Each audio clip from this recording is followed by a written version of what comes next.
Okay, welcome back, ladies and gentlemen, to Starladder Season 4. What's happening here? Whoa. I'm sorry, guys. This is, Starladder Season 4. Team 0 versus XX5 Gaming. So XX5, the Russian team, Starladder is a known name, so is Sadoy, Nexus, don't know the rest of them. But I was just wondering, because look at this guy right here from the Good B. They're called Team 0, and this is Zero from, what's that show called again? Just asking my girlfriend because we watched this. Lelouch, what's it called? Code Geass, yes, exactly. If any of you guys watch animes, then yes, this is Zero from Code Geass, and that is kind of why I was caught off guard, because I was wondering how the hell that got over there. At any rate, that is completely irrelevant to this game. XX5 versus Team 0, aka the Good B team, whichever. They're called the Good B team, at least for this. Well, are they called the Good B team for the entirety of the Starladder seasons? At least they were in Season 3, so perhaps also for Season 4, let me get that in. But Paz now joined Team 0, so I'm really happy for the guy. It is actually 5 German players so far, so this is pretty good. Apparently Bambo left Team 0, but I'm not sure if that is official yet or not. Oh well. Now the bands Undying Rubik from Team 0, as well as XX5 from Bat Rider and Darkseer from XX5, and they pick up Templar Assassin first, so I wonder what the response picks are going to be here. So Rubik is taken out, and with the 4 bands before the first pick phase, things really got changed up a bit, and we've harped on this enough, but basically you got to pick your poison. You will have to play against one of those heroes, but well, those considered overpowered heroes such as Naga Siren back in the International 2 days are not nearly in the first pick phase anymore. Barely ever get picked. But we might see a Jakiro right now. Simply because the games are way more focused around those big team fights, the mid-game dominance, because this is really what it depends on. I mean, a strong late-game hero such as an anti-mage doesn't do that much for you if the enemy takes your early game advantage and also pressures you in the mid-game, forcing you to react, and then takes the game from you before you're able to get your anti-mage fat. And this is why we see heroes picked up like Bounty Hunter. The Track Gold is just really strong in helping out that cause. The Jakiro, Ice Path, so powerful of a spell, relatively low cooldown as well, good strength gain, so he's relatively beefy. And now a Magnus pickup by XX5 Gaming as well. The Venomancer, kind of, well, not really unusual. I mean, it's a very strong support. But usually in the first pick phase, if he isn't picked up, we usually see the Jakiro pick first. So I wonder what the reasons might be that Kuroki decided to draft the Venomancer. We will see. We will see. 6 more seconds of regular time. You can see the bonus time down to 15 seconds, basically due to the fact, I think, that yes, Team 0 received a bunch of penalties because they were delayed due to the ATOD event from Join Dota. And there goes Nightstalker. So what you can see from Good B team so far is all out early to mid game dominance. Nightstalker, really high base armor. I think it's a base armor of 5 or something ridiculous like that. The ability to just dive your tower, low cooldown nuke with a mini stun, a silence, and during nighttime a really nice passive. And the ultimate, of course, the prolonged nighttime and the horrors that come with it. Bounty Hunter, of course, the snowball aid, and Venomancer just has the strongest slow in the game early on, as well as those Venom wards really help out when it comes to warding, de-warding, moving across the map safely, having some map vision, map control, map awareness, and his ultimate is not bad either for those team fights that are just head-on 5-on-5. That DPS really does a lot for you. Still, I wonder why they didn't go for the Jakiro. I mean, perhaps it's just personal preference. The Ice Path has a way longer range than that Venomous Gale. Would have aided the cause of a tower dive more so than a Nightstalker, I think. But we will see. Now Sven gets taken out. Man, this guy has kind of found his way into the competitive scene as of late.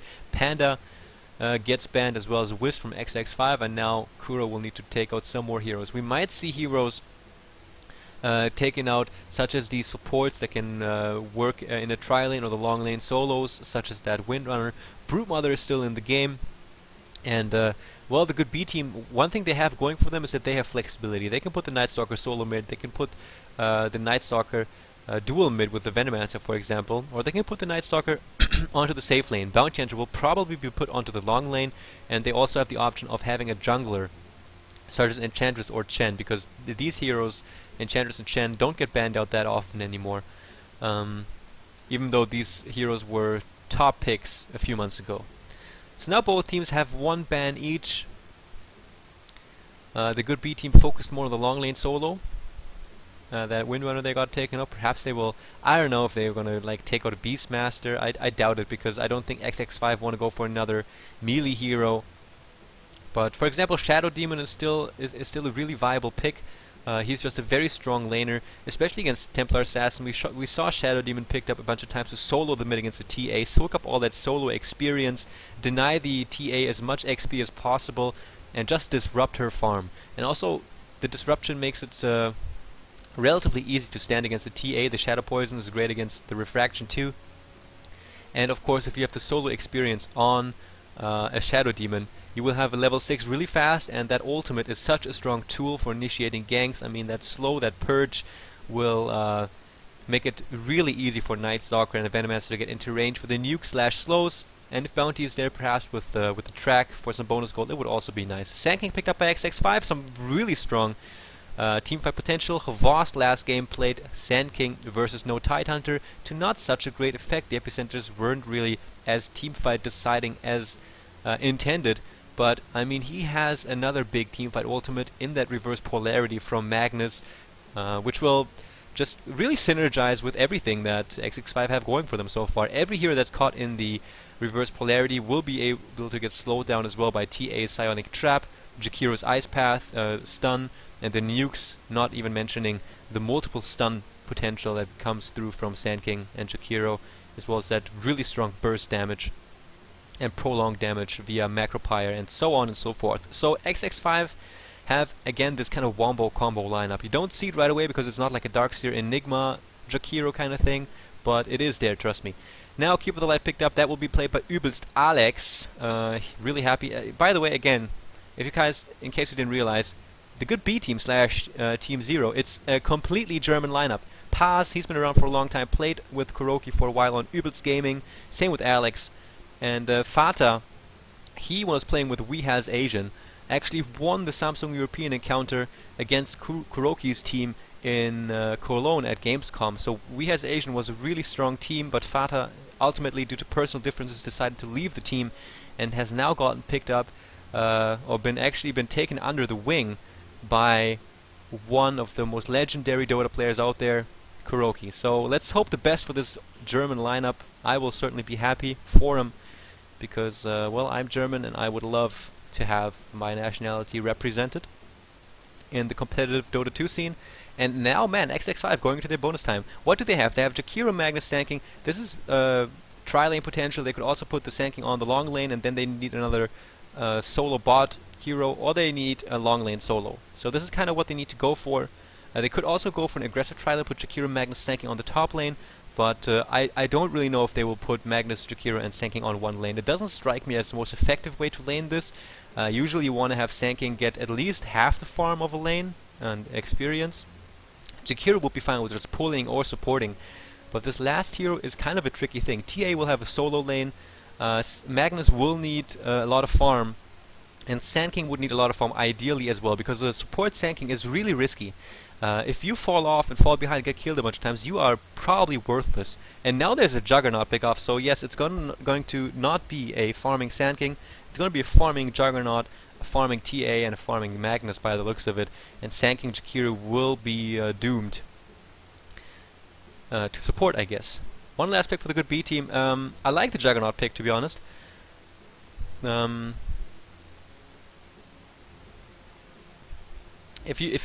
guys, I had a little brain fart. If you imagine that reverse polarity and the combinations they can set off, the creeps will die anyway. There's just so much AoE damage that comes out of XX5, and with Juggernaut being there with the Blade Fury and his Healing Ward and his Omni Slash, that will be the source of that additional physical DPS that they will need. TA is kind of that really high risk, high reward hero. She needs to snowball early on. If that fails and they still have a Juggernaut, that will probably get a lot of attention from the supports to get his farm up. And there's that Shadow Fiend as a response pick. So solo mid Shadow Fiend by looks of it, or at least a safe lane solo Shadow Fiend. Or perhaps even a tri-lane. This is the thing, these drafts are kind of elusive. It's really tough to call how they're going to do this. So let me just quickly run over the lineups for XX5, a relatively new Russian team. Sadoy is playing Magnus. The stand-in ZXC is playing TA. Starladder is playing Juggernaut. Screen on Sand King. Nexus on Jakiro. And over toward the Dire side we have Black playing Shadow Fiend. Alex is playing Venomancer. So no, it's actually Kuroki playing Keeper of the Light. To be honest, I think I know why, because I cast a game with AC yesterday or the day before that, and Kuroki was playing Venomancer, and he really didn't have his best game right there. His Venomancer was pretty bad, got caught out, well, not like bad, but he got caught out a bunch of times and died simply a lot. Usually Alex plays Keeper of the Light, but now we see Kuro playing him, and I think it's mainly due to the fact that Kuroki didn't feel all too well with that Venomancer role. So Kuroki playing Keeper of the Light, and that leaves Paz, the new addition to Team Zero, on the Bounty Hunter. And Fada, of course, on Night Stalker. I don't know if I mentioned him, but you can see this little closed mouth that goes all the way up in between his eyes. A little pretty scary shit. Paz doing a little bit of scouting. So there's that long lane solo Bounty Hunter.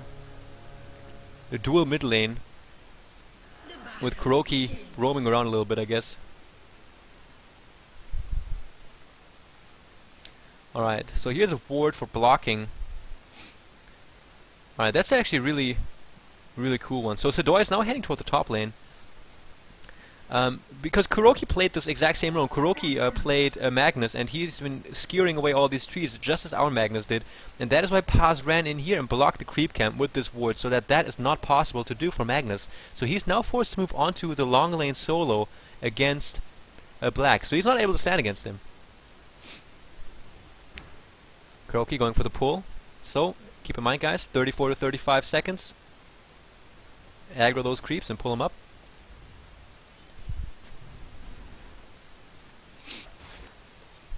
And we do have Jakiro supporting Juggernaut on the bottom lane. Oh, Gale hits on TA. But they're not going to chase after this. Alex actually eats a lot more damage just by virtue of the creeps than TA does from that Venomous Gale. Fader just didn't really follow up. Keep in mind that whenever you have a new team, a new lineup, it takes a while for the players to get used to each other's playstyles. I mean, you just saw the initiation from Alex. Fader obviously did not have the intention to really commit to it. He didn't throw out his nuke and didn't do a whole lot. So Alex just threw out his Gale, right-clicked the hero, and that is why the entire creep wave started chopping away at him and dealt a bunch of more damage to him than he did to TA. Oh, there goes that sentry ward. Screen not in range, but there's that ice path, gets him into range. Paz does have another invisibility, and now he's out of range, and they're out of sentry wards. So Bounty Hunter survives this. Very important stuff. They just used 200 gold and they didn't get a single kill for it. Last hits denies, as to be expected. The short lanes are with the most farm. Black only with 6 last hits. He actually isn't that strong. But it is very important that at least Juggernaut gets a crapload of farm. Ideally TA2. And for Magnus you just need a lot of experience. You just don't want to really die that much. What I would have liked to see is that as soon as they realize that this creep camp is being blocked off by a ward, they should have blocked off this creep camp to make sure that Magnus at least has a better time standing on lane. Because right now, as you can see, the creep wave is going to meet right here, and that leaves a bunch of openings to come in for a backstab, even from the river here. They don't even have vision on the river side. So a very dangerous position right now for Magnus, and the good B team could really capitalize on that kind of tactical mistake, I guess, by the Russians.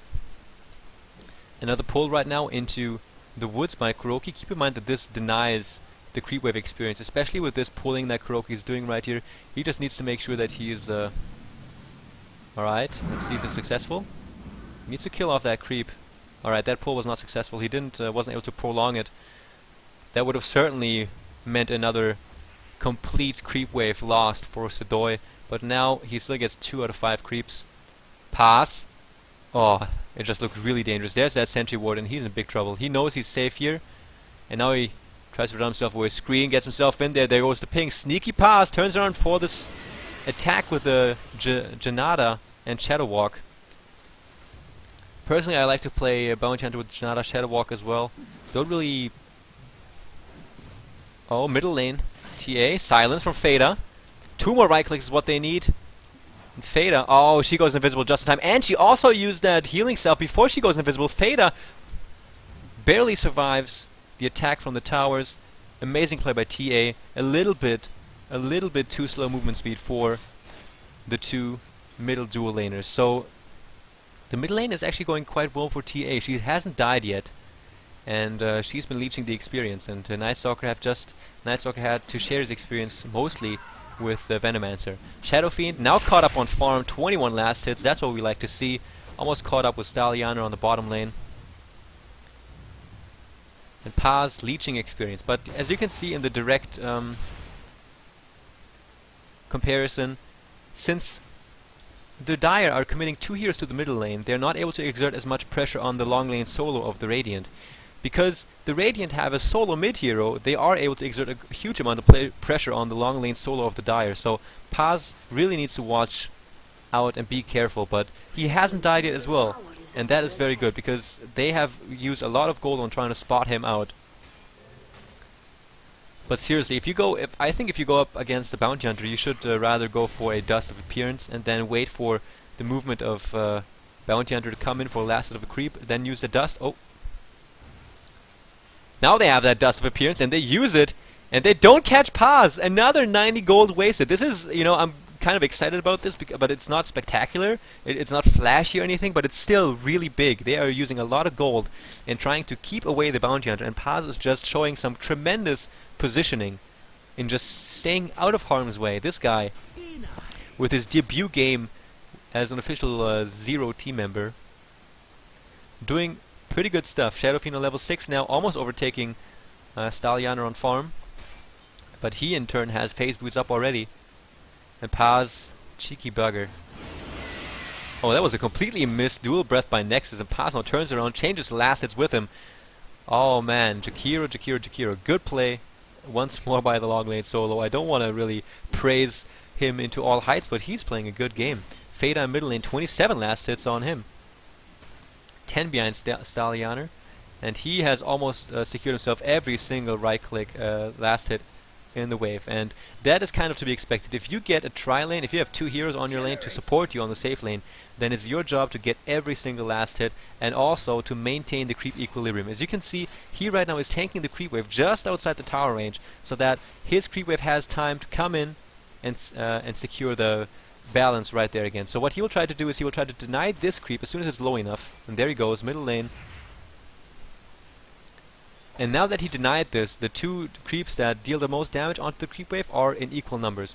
Their tanking creeps are a little bit lower, so now the creep wave is going to push, but that is the general idea of creep control and last hitting. You want to make sure that the creep wave is as far away from that enemy tower as possible, because that will make sure that the enemy long lane solo has to get into dangerous territory to get experience or even a last hit. So even though Paz didn't get caught out yet, he still very well might get caught out, because it's a dangerous lane down there for him. And long lane solo is a really tough role to play. I talked a little bit about that in the last game of Navi versus No Tidehunter, when I talked about Light of Heaven being one of the most experienced long lane solos out there. And for some reason, Night Stalker loses his wings in the nighttime. I don't know why that is or how that is. And there goes that Gale. And TA actually turns around. Screen is here for the support. Alex is certainly dead. Even Fada, if he doesn't watch out, he has to get himself out of there right now. And another freaking dual breath misses. That is perhaps the slow that they would have needed. Kuroki is there with a good... yes, he is even noticing this too. A second dual breath missing. That's the thing, they fixed it. usually one version ago or two versions ago, if you just clicked on the hero and he changed his position laterally, your Jakiro would still, like, if he's standing here and I'm standing here and I click him like this and he runs away in the meantime, then my hero Jakiro would automatically adjust his positioning. But they fixed that, so he doesn't turn with the enemy hero anymore. So you need to anticipate the direction into which your enemy might move, because the cast time on Jakiro is pretty slow.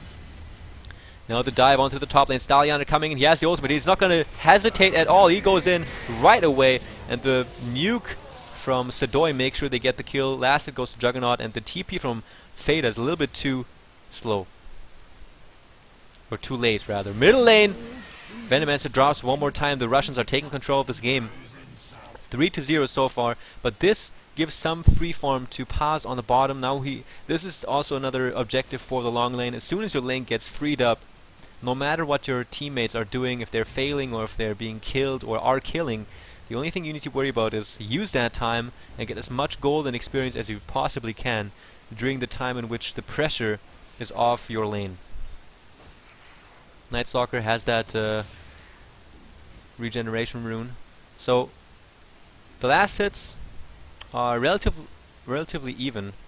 Shadow Fiend now dropped once, but he's now securing himself some souls in the woods. And now I will switch over to gold per minute. Middle lane. Silenced out onto TA, but Alex didn't. This is a little bit of a miscommunication once more. Alex hesitated a bit there with coming in for the gang of Fada. Probably wanted him to come. And now Kuroki's here. He has those tranquil boots, and they are probably going to now put some pressure onto the middle lane, because this will in turn, you can see 3 heroes from them on top. They're trying to pressure this tier 1 down. It's down to 766 HP, and now, oh, the Gale hits onto TA. The silence goes out as well. The TP is coming in from Magnus. Magnus is on level 60. He does have the ultimate. Charges after Fada. Uses his ultimate as well. The reverse polarity does a crap load of damage. The miss percentage from Kuroki might save the life of Fada. He runs away, and invisibility rune saves his life, and he even turns around for the kill onto Sadoy. There's the silence. There's the nuke. TA is here. Nuke from Kuroki. Gets down Magnus, and he drops. Now Fada on the runaway. The Melt Strike not doing enough damage. He's going to turn around and gets the kill on TA in turn. 2 kills for Team 0. And Sand King, for some reason, low on HP in base, but he survived. An amazing turnaround fight. All brought to you by Kuroki because of that, what's it even called? The Blinding Light, exactly. I always forget that skill name. So perfect play by him. Fada was running out this way. The enemies were chasing, and the Blinding Light was positioned right here, pushing them outward and away. And the missed chances, I think it's 80%.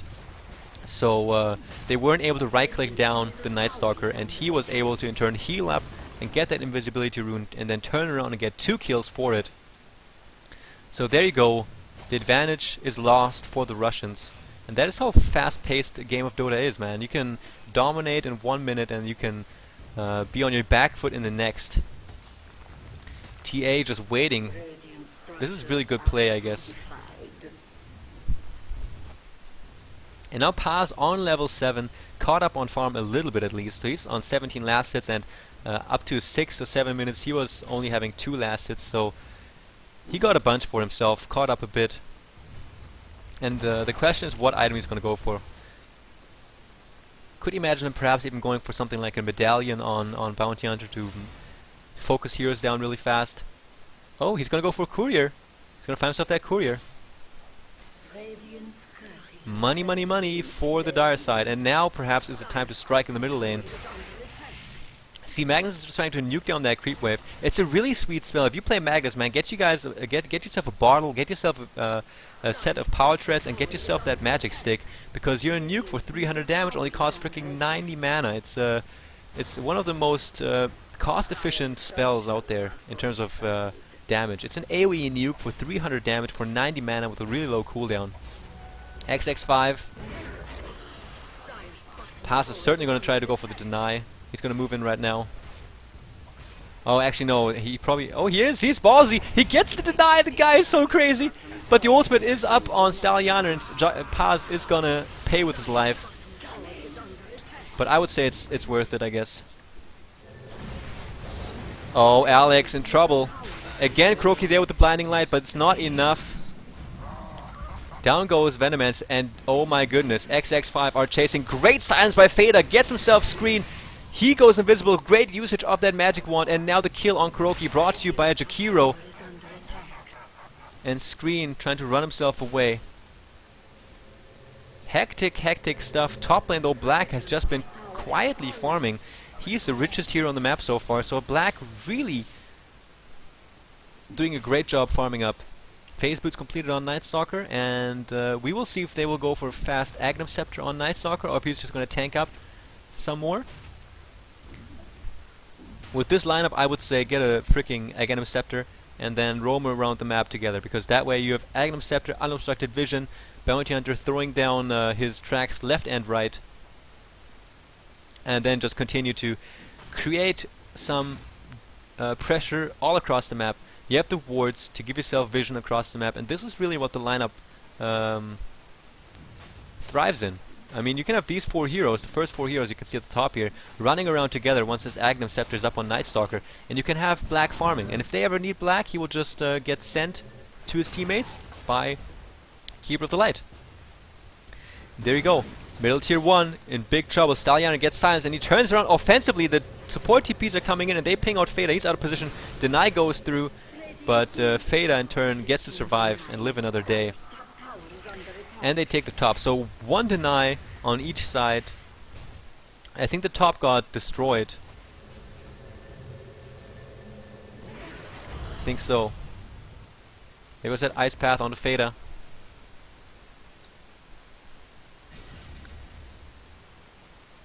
Oh, Venomance in the meantime dropped to Magnus, but we don't want to miss this. Good blinding light by Kuroki. Great choice that he's playing the Keeper of the Light and not his... Oh?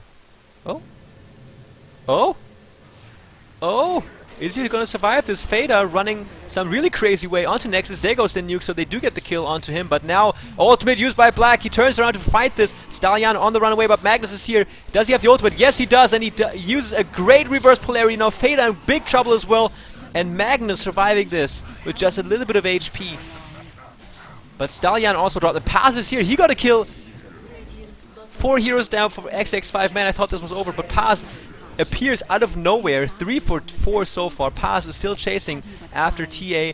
Track goes out. Phase Boots. He's got everything. But TA has refraction up on level 4, so Paz wisely enough decides to turn around and stop the pursuit. As you can see, some good track gold coming out for the good B team. Also, the team fight in itself was favoring them. Nice timing by Bounty Hunter to show up with the team fight. I didn't even notice him there, so kind of moved my screen a little bit herky-jerky. And a BKB up on SF right now. 15-minute, 60-minute BKB. Rushing that on the SF. Back in the day, usually an SF would rush the Blink Dagger. But by now, an SF is just too fragile, and you just really need that magic immunity. It's just too important for you. And Starladder also dropped. He's up to 90 last hits right now, but that death really hurt him, I think. Blade of Alacrity. He's going for a fast Manta. A Yasha at least.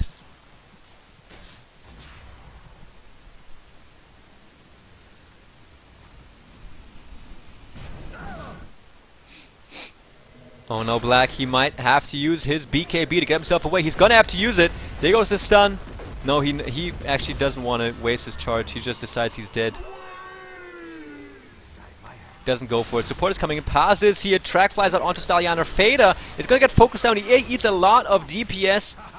And now Starladder chases after him, but they stop the chase, and now this is big trouble for XX5. Paz is here, so is Kuroki, so is Fata. The nuke flies out, the track is on screen. Paz, there's a shuriken toss, but he gets disabled by Nexus just in time. Perfect coordination by XX5, buying enough time for Sanking to get himself out of harm's way. Ultimate used by Nexus, nukes fly out, but the DPS, or the burst damage from the good B team is too strong, and they get the kill on Jakiro, but he did save the life of Screen.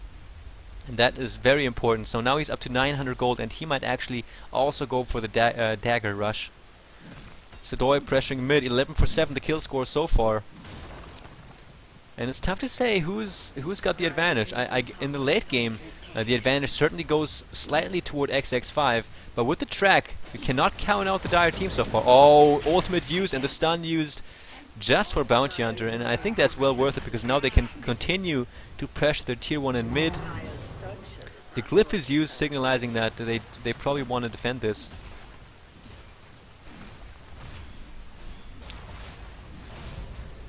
Support TP is coming in, blinking out to Alex. TA's got a blink, stun goes through. They take out Alex like nobody's business, and now Fada's here too. Man, that skewer from Magnus really slowed down Night Stalker a great deal. And now Black is here. The nuke goes out from Kuroki. The kill goes to Night Stalker. Magnus drops, and they have an out of position Sanking here. He has nothing. He goes invisible, tries to run himself away. Fada's got the phase boots. He doesn't have a way to TP away, so either he jukes like a madman, or he's gonna drop. No, there's a track, no juking from him, and the track bonus gold goes to everybody. Kuroki now also has the mech. Thank you. And TA will try to get her BKB up as fast as possible. Bottom lane Starladder going after Paz. Oh, the chicken. Watch out for the chicken. And there's that Yasha right now on Juggernaut. Let's have a quick item check. There's a mech on Kuroki. The BKB on Shadow Fiend. He hasn't used a single charge yet, so he's really diligently holding on to that. Blink Dagger on Magnus, Blink Dagger on TA. And now Zero is going for Roshan. This is why I said that Bounty Hunter might want to go for a medallion. This would have been a really good tool for killing Roshan faster. By now Roshan will probably be sitting about 1/3 HP had they gone for a medallion. But by the looks of it, XX5 are not realizing what is going on, so Black is going to have well, an Aegis for himself. So this Shadow Fiend is getting really fat, or at least has a potential to spiral out of control, and SF is really tough to pull off properly because you have a very fragile development phase. If you get shut down early, you're never going to find yourself back to the game because you will be forced to just AFK farm for a while, and in Dota 2 you cannot just AFK farm after the 10-minute mark has passed.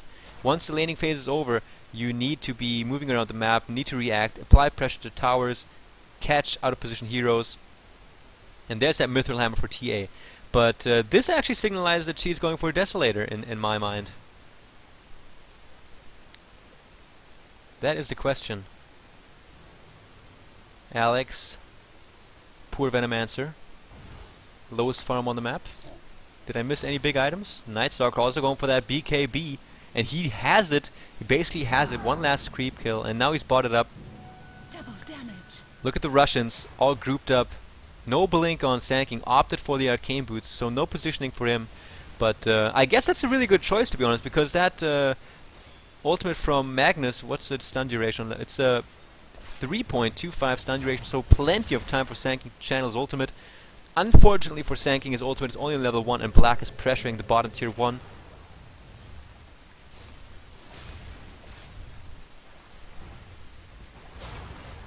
So these are the moves, man. We had all of XX5 grouped up here, pressuring into this direction, and Black just solo pushes this one. He's like, alright, fine, I will solo push a tier 1 tower, and they say, oh, fine, shit, we can't do anything, we gotta turn back and defend this. DD rune on TA, some farming happening from Jakiro as well, but here comes the good B team. Fade are gonna initiate things up. No BKB on TA, there's the disable, and oh my goodness, that is the problem.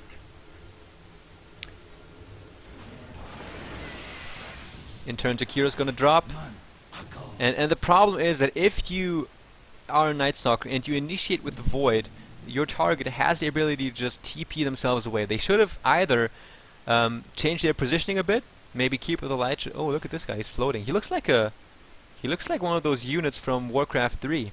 Those not acolytes, but those shadow things. Okay, now he's like, okay, I'm gonna stop the shenanigans. I'm gonna stop flying now. Yeah, they should have actually either saved the Void so that he has the mini stun to disable TA later on when she tries to TP, or if they initiate with the Void, they should have made sure that Keeper of the Light is there with his blinding light. I think it disrupts channels, but I'm not so sure. But Bounty Hunter was also in the vicinity, so they might have just waited a little while longer. But either way, I guess he needed to go for the Void because TA had a Blink Dagger, so that was the only way to initiate, but they should have at least tried to initiate at the same time so that they're able to cancel the blink dagger and also cancel the stun or disrupt the stun. Oh, Kuroki getting caught out. Killing spree on TA now.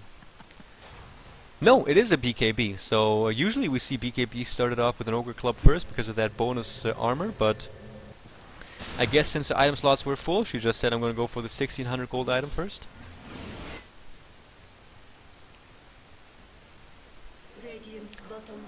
Paz building toward Vladimir's offering by the looks of it. And now the support TP is coming in. Feda really trying his best to play a strong Night Stalker, but the map awareness from XX5 is just a little bit too strong for a ganker like him.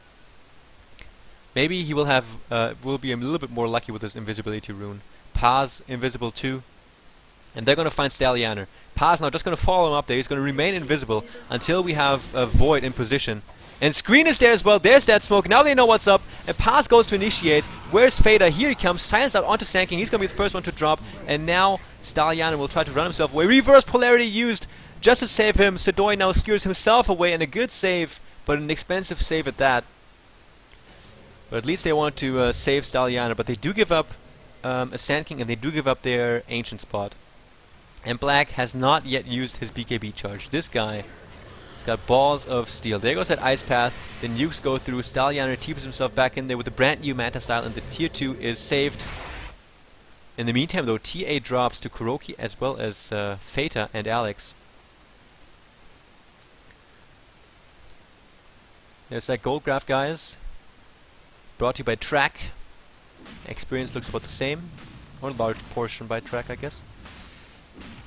And now the Yasha, built by Black, so slowly but surely the Shadow Fiend is getting really, really fat.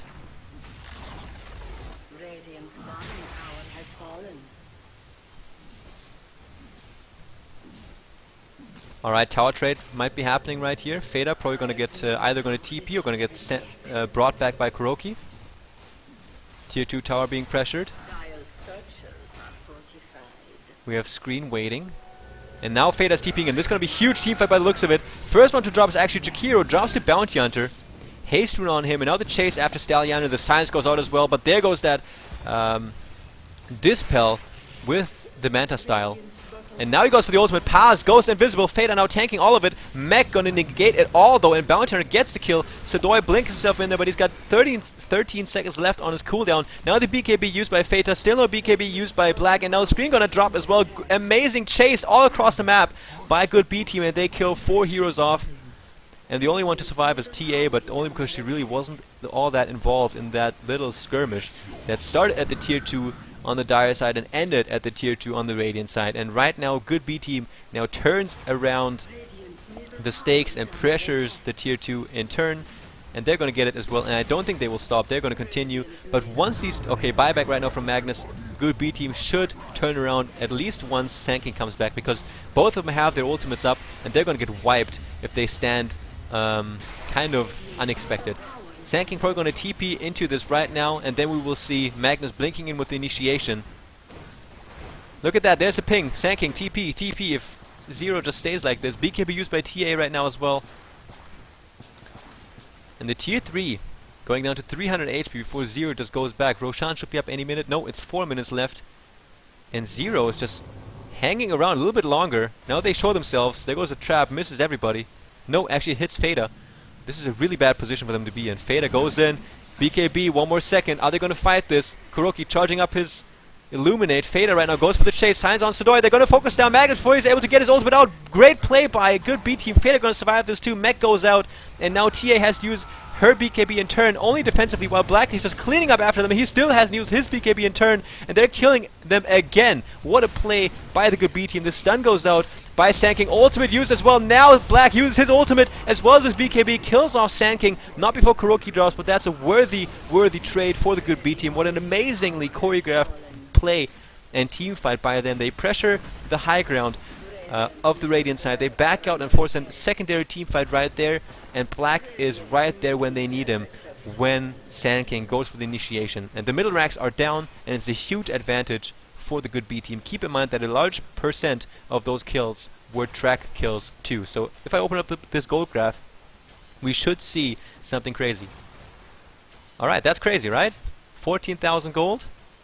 Alright, I guess the experience is basically identical. That's... I did not expect that. But still, 14k gold differential is enormous. And just a really cool play by the good B team. In the very early game, I guess true to their reputation, the Russians really put the pressure onto the Dire side and went in with a lead. So as you can see, but this looks like a really minimal lead in terms of the rest. If you look at the experience graph, it's nothing compared to this mountain of differential that erupted after the good B team stepped up their game. And that is what I was talking about. This really strong mid-game lineup, that little battling, mid-game oriented skirmish lineup, it worked out really well for them. Combine that with the track and you have this kind of item right now on a Shadow Fiend. 4k gold, BKB Manta style. We have a freaking Keep of the Light with the Reaver, and Venomancer is working toward, I don't even know what. Staff of Wizardry might either be a Force Staff or perhaps even something like a Necro Book. Whereas on the Radiant side, we only have 2 Blink Daggers, and they've been up for a while. TA has had that BKB for a pretty long time too, and the Manta style on Juggernaut. Fader gonna initiate, get stunned, get slowed, passes here, BKB used, reverse polarity on only one hero. This is the big opening for Team Zero. Ultimate used as well. Where's the mech? There it goes. And Black is here as well with a huge ultimate chasing after Stallianer. Sedoy gets chased after as well. He's gonna drop. Juggernaut on the runaway. He's gonna survive thanks to his healing ward. TA drops though to Nightstalker. 2 big heroes dead for XX5. And even Sanking gets chased down by Pass, and I don't think Nexus is gonna be able to get out alive as well. I do think that this is GG, and they're probably gonna call it afterwards. See Nexus mana just being burnt down. He's gonna get mini stun too, and down he goes. The only one surviving is Stallianer, but he will not be able to stop that push that's coming in through their mid. And the only thing good for them is that they have their tier 2 towers still up, so they're not able to just go toward the racks and get mega creeps. They have to finish these outer towers first. But I mean, look at the gold and experience differential. Now it's sitting at around 15 to 20k, and that is just bad news for XX5. So the good B team, aka Zero, playing very coherent, I guess. The German team, German debut, I guess. I'm liking it. I'm really liking it. And a cool lineup too, I must say. Cool mid-game dominating lineup. Manta style used by Juggernaut just to get rid of track. That Vladimir's offering also does a lot of work for Fader's tanking. He's up to 17 mana.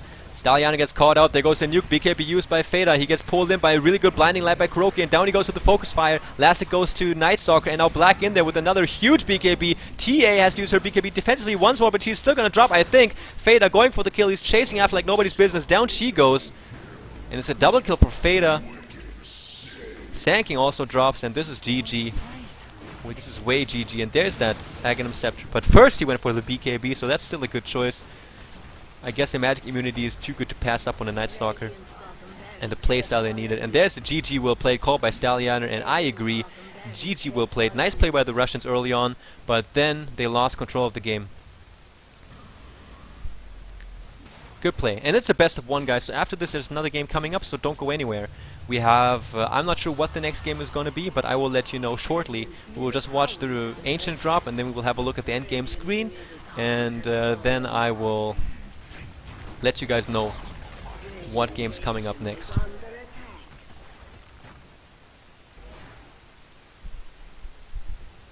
Amazing game by Black too. I mean, just the calmness, the cool with which he held on to many of his BKB charges and saved them for just the right time. It was just really good by him. And the Ancient gonna drop right now. There she goes. Team Zero really going into a very action-packed start with their lineup. They went for the mid-game strategy up against the late-game potential of XX5, and with really good map control and ganking dominance and teamfight dominance, they were able to take a lead relatively early on, get a good lead by taking down the mid-racks, and then 2 more good team fights, and they won that game against XX5, and they keep on going strong in Starladder Season 4. Again, guys, thanks for watching. My name's Epi. You can check out epicommentary.com if you do want to find out more. I would be happy if you hit follow here on OWN to be notified when I continue streaming Starladder Season 4. And this was XX5 versus Team Zero, also known as the Good B Team. And I'll be back in just a few minutes with the next game for Starladder Season 4. So again, thanks for watching, and I'll see you all soon.